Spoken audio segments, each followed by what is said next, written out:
नमस्कार दोस्तों। दुनिया के मानव इतिहास में कई सभ्यताएं विकसित हुईं और अपने रहस्यमयी तरीके से विलुप्त भी हो गईं। उन्हीं में से एक है माया सभ्यता। माया सभ्यता के बारे में तो अधिकतर लोगों ने सुना ही होगा। ये एक प्राचीन सभ्यता थी जिसके बारे में वैज्ञानिक काफी सालों से पता लगा रहे हैं कि ये सभ्यता खत्म कैसे हुई, लेकिन अभी तक किसी के पास इसका कोई पुख्ता सबूत नहीं है। आइए जानें कि क्या है माया सभ्यता का इतिहास। अमेरिका की प्राचीन माया सभ्यता ग्वाटेमाला, मेक्सिको, होंडुरस तथा युकाटन प्रायद्वीप में स्थापित थी। माया सभ्यता मेक्सिको की एक महत्वपूर्ण सभ्यता थी। इस सभ्यता का शुरुआत 1500 ईस्वी पूर्व में हुआ। ये सभ्यता 300 ईस्वी से 900 ईस्वी के दौरान अपनी प्रगति के शिखर पर पहुंची। इस सभ्यता के महत्वपूर्ण केंद्र मेक्सिको, ग्वाटेमाला, होंडुरस और अल सैल्वाडोर में थे। ये एक कृषि पर आधारित सभ्यता थी। इस सभ्यता का अंत 16वीं शताब्दी में हुआ, लेकिन इसका पतन 11वीं शताब्दी से ही शुरू हो गया था। माया सभ्यता के लोग कला, गणित, वास्तुशास्त्र, ज्योतिष और लेखन आदि के क्षेत्र में काफी अच्छे थे, जिसके कलात्मक विकास का स्वर्ण युग भी कहा जाता है। इस दौरान खेती और शहर का विकास हुआ। इस सभ्यता की सबसे उल्लेखनीय इमारतें पिरामिड हैं, जो उन्होंने धार्मिक केंद्रों के रूप में बनाए थे। इन्हीं में से एक है माया पिरामिड। ऐसा माना जाता है कि मेक्सिको में मौजूद चिचिन इट्जा को माया सभ्यता द्वारा बनाया गया था, जिसे माया सभ्यता एक बड़ा शहर और प्रमुख केंद्र मानते थे। चिचिन इट्जा में आकर्षण का केंद्र पिरामिड एल कैस्टलो है। पहले पर्यटक इस पर चढ़ते थे, लेकिन बाद में इस पर रोक लगा दी गई। फिलहाल यहाँ की करीब 42 मीटर ऊंची नोहल मुल ही एकमात्र ऐसी पिरामिड है जिस पर पर्यटकों को चढ़ने की अनुमति है। ये यूनेस्को के विश्व धरोहर स्थलों में शामिल है। माया शासन व्यवस्था की कोई खास जानकारी तो नहीं है, लेकिन ऐसा माना जाता है कि माया शासन सामान्यतः पुरुष हुआ करते थे। कभी कभी रानियां भी शासन करती थी। राजा की मृत्यु के बाद उसका बेटा सिंहासन पर बैठता था।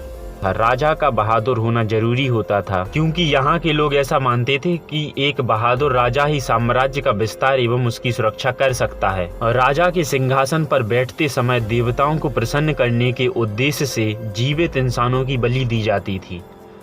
राजा अभिजात वर्ग एवं पुरोहितों की सहायता से शासन चलाता था। राजा भव्य महलों में रहता था। उसकी सेवा में बड़ी संख्या में लोग दास एवं दासियां होते थे। माया सभ्यता ने एक कैलेंडर बनाया था जिसमें विभिन्न धार्मिक त्योहारों और खगोलीय घटनाओं का वर्णन मिलता है। इसे माया सभ्यता का कैलेंडर कहा जाता है। शायद आपको पता ना हो, लेकिन माया सभ्यता के कैलेंडर में ही इस बात की भविष्यवाणी की गई थी कि 2012 में दुनिया खत्म हो जाएगी। हालांकि यह भविष्यवाणी गलत साबित हुई थी। माया सभ्यता के लोगों ने 365 दिन वाला एक कैलेंडर भी बनाया था, जिसमें 20-20 दिन के 18 महीने होते थे, जो कि कुल 360 दिन ही हो रहे हैं। लेकिन इन्होंने 5 दिन अलग से जोड़े थे। उन 5 दिनों को यह अशुभ मानते थे। दुनिया की सबसे विकसित सभ्यता होने के बाद भी कुछ ऐसी घटना घटी कि माया सभ्यता विलुप्त हो गई।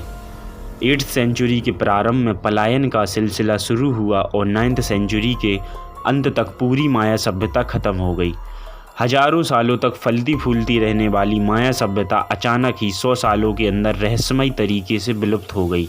इस सभ्यता के पतन के पीछे का एग्जैक्ट रीजन तो अभी तक पता नहीं चला, लेकिन वैज्ञानिकों ने इसके कुछ मुख्य कारण बताए हैं। एक्सपर्ट ने माया सभ्यता के पतन की सबसे बड़ी वजह उनकी बढ़ती जनसंख्या को बताया है। एक विकसित सभ्यता होने की वजह से माया सभ्यता के लोगों की जिंदगी बेहतर और खुशहाल थी। इस वजह से इनकी आबादी लगातार बढ़ती चली गई। बढ़ती आबादी का असर एनवायरनमेंट पर भी पड़ा और यहाँ लंबे समय तक वर्षा न होने के कारण भारी सूखा पड़ गया। कृषि पर आधारित सभ्यता के इतने लंबे समय तक सूखा झेल पाना संभव नहीं था। एक और वजह यह भी हो सकती है कि यहाँ शासन का ट्रेडिशनल सिस्टम खत्म कर दिया गया और यहाँ के राजा की सारी शक्तियाँ खत्म कर दी गईं।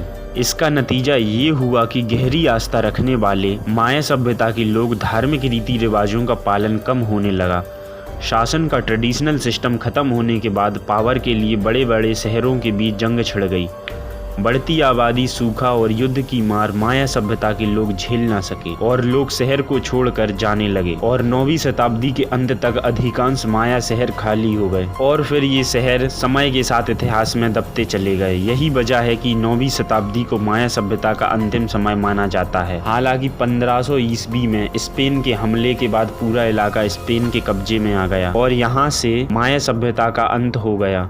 और अमेरिका की नई शुरुआत हुई। माया सभ्यता की निशानियां आज भी मौजूद हैं और इनके वंशज भी इनकी बनाई 70 भाषाओं का आज भी प्रयोग करते हैं। उम्मीद है कि आपको आज की वीडियो पसंद आई होगी। अगर हाँ तो वीडियो को लाइक कर अपने दोस्तों के साथ शेयर जरूर करें और ऐसी ही रहस्य से भरी इन्फॉर्मेटिव वीडियोस के लिए हमारे चैनल को सब्सक्राइब करें। मिलते हैं अगली वीडियो में। जय हिंद दोस्तों।